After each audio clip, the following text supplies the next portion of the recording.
বন্ধুরা শিবম দুবে হাঁকিয়ে ফেলল গুজরাট টাইটান্সের বিরুদ্ধে বিশ্বের সবথেকে লম্বা 160 মিটারের ছক্কা এবং সেই বল গিয়ে পড়ল স্টেডিয়ামের বাইরে।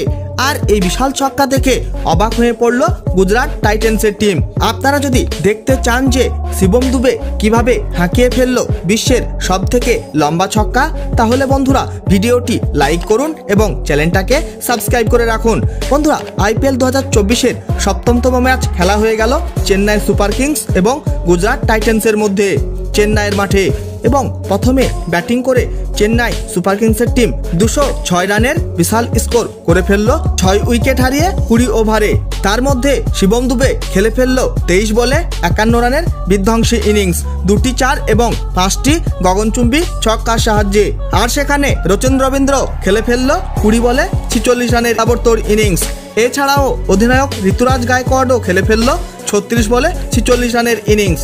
তার জবাবে এই রান তাড়া করতে এসে গুজরাট টাইটান্সের টিম অসহায় হয়ে পড়ল এবং আত্মসমর্পণ করে ফেলল গুজরাট টাইটান্সের ব্যাটাররা চেন্নাই সুপার কিংসের বোলারদের ভয়ঙ্কর বোলিংয়ের সামনে। এবং গুজরাট টাইটান্সের টিম 20 ওভারে করতে পারল মাত্র 143 রান 8 উইকেট হারিয়ে।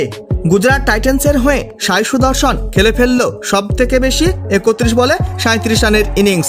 চেন্নাই সুপার কিংসের হয়ে দীপক চাহার, মুস্তাফিজুর রহমান এবং তুষার দেশপান্ডে তুলে নেয় 2টি করে উইকেট।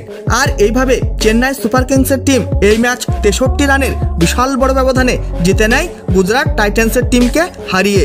বন্ধুরা আর এই ঘটনাটা হলো সেই সময়কার যখন গুজরাট টাইটান্সের হয়ে 11তম ওভার করার জন্য আসে সাই কিশোর এবং সাই কিশোরের সেই 11তম ওভারের প্রথম বলেই শিবম দুবে হাঁকিয়ে ফেলল বিশ্বের সব থেকে লম্বা ছক্কা এবং সেই বল গিয়ে পড়ল স্টেডিয়ামের বাইরে। আর এই বিশাল ছক্কা দেখে হতভম্ব হয়ে পড়ল গুজরাট টাইটান্সের টিম।